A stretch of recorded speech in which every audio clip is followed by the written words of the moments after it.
This is the most dangerous Roblox player in the world.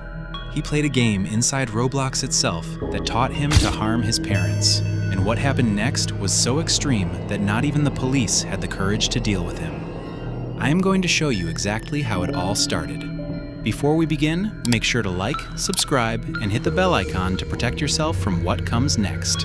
And look, it started in a very innocent way, but only those who are truly brave will watch until the end. This is Pedra, and she always really liked playing on her PlayStation 6.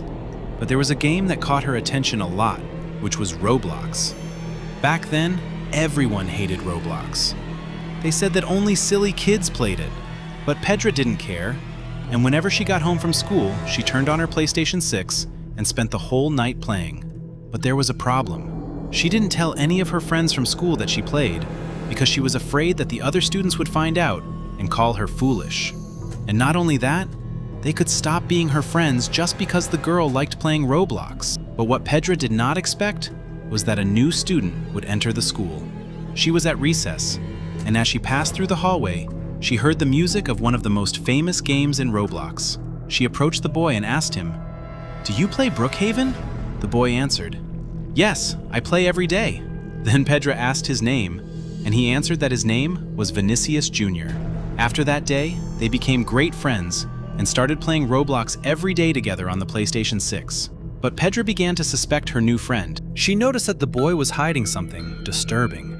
Pedra started to notice that Vinicius was a bit strange, quite quiet, but the part that mattered was that they played Brookhaven together, and that was enough. She thought her friend was like that because he was a new student and didn't have many friends. So the weeks went by, and Vinicius opened up more and talked more about his life. He said that his father was an old, smelly drunk, but it wasn't just that. He also said that his mother tried to abandon him when he was still a baby.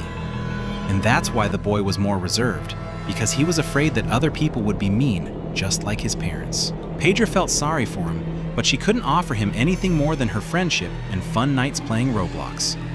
At that time, Roblox was starting to popularize action games like Arsenal. So Pedra and Vinicius Jr. stayed playing those games because they liked them a lot. The two started looking for similar games, and many even seemed funny to them because they were poorly made, until they found one in particular that changed everything. That game was called Eliminate Them. It was Vinicius who discovered the game and invited Pedra to try it together for the first time. The game started in a very strange way. It was a dark, black screen that said, "So, if someone mistreats you, eliminate them." It is a very disturbing kind of message, the kind that promotes harm, and worst of all, inside a Roblox game that was made for a younger audience. Immediately, the match started. There was only one player with a launcher, who was Vinicius, and on the other side, sitting and trapped in a chair, was Pedra's character for that time. The game had quite realistic graphics. An instruction appeared on the screen for Vinicius to attack. He aimed at his friend and hit her character's arm. In the game, you could see the girl's avatar getting damaged with quite realistic effects. Vinicius was impressed with how real it looked. He couldn't believe it. He attacked again, now at the other arm, and the game played quite disturbing sound effects. From Pedra's perspective, the scene was intense. You could only see her friend attacking her with red effects on the screen. Pedra hated that game, but Vinicius, for some strange reason, was enjoying it very much. The boy kept targeting his friend's avatar until the character was completely defeated and the game removed her.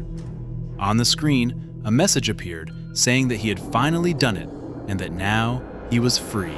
Vinicius loved the experience. He said he felt like never before and thought he would never forget that feeling. He asked Pedra to play with him again, but his friend had not enjoyed it and refused. Vinicius got quite upset because whenever Pedra invited him to games he didn't like, Vinicius accepted anyway, and now that it was him asking, his friends said no. The boy became obsessed with that game. He couldn't forget the feeling. He wanted to play again, but he had no one to play with, so he became very sad about the situation. Days passed, and the two grew distant, somewhat upset with each other. Vinicius was playing alone, missing his only friend very much. And right during that time, his parents' fights increased, and consequently, the mistreatment against the poor boy did too. According to the story, it was a very severe mistreatment that left him unable to walk for a month. But the most disturbing part of the story comes now. Every time Vinicius suffered from his drunk father, he remembered that game. He wanted to resolve everything by eliminating his parents, exactly as he had done with his friend in Roblox. That stayed in his head all the time. He felt a huge anger, but he didn't have the courage to take the dangerous item that his father hid in his room. The boy felt abandoned by his own family. His clothes were always dirty. His arms were all bruised. He always tried to hide it, but the only one who knew was his friend Pedra. When she saw how Vinicius was doing, she decided to go talk to him.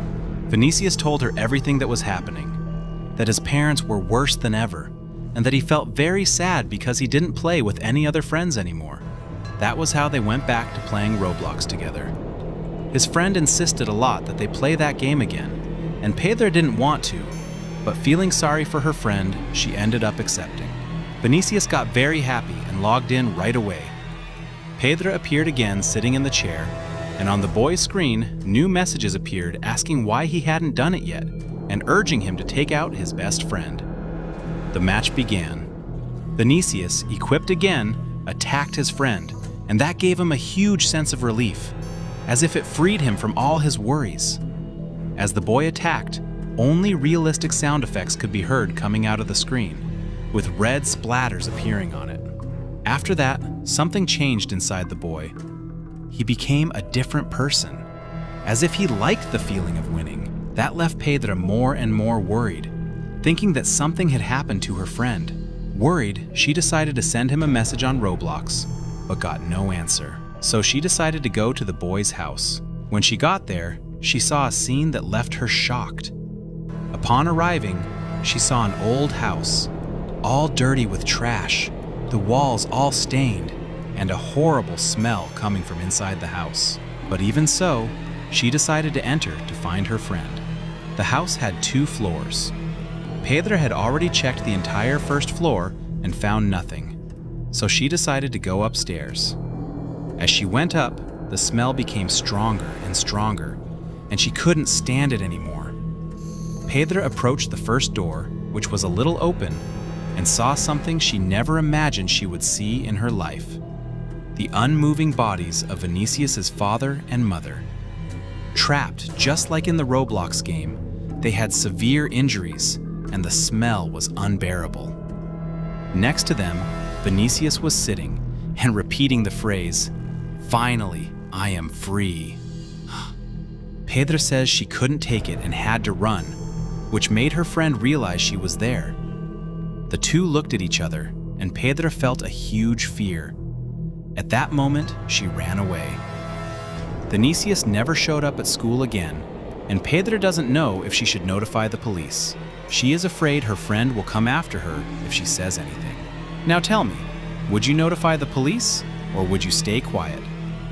Answer down in the comments. This story teaches us a few very important lessons. Games are not a substitute for real-world help. Playing video games can be fun, but using digital violence to cope with real-life pain or abuse will never fix your problems. It only makes things worse. Never ignore the warning signs. When a friend starts showing an obsession with dark or harmful things, even inside a game, it is a cry for help that should never be ignored. Pity is not the same as helping. Joining in on a friend's dangerous or toxic habits just because you feel sorry for them doesn't save them.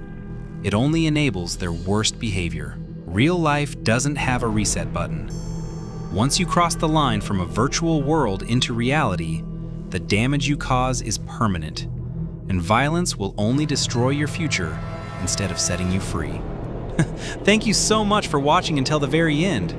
If you learned something from this story, hit that like button, share your thoughts in the comments below, and subscribe with notifications turned on so you never miss our next story. Stay safe, and see you in the next video.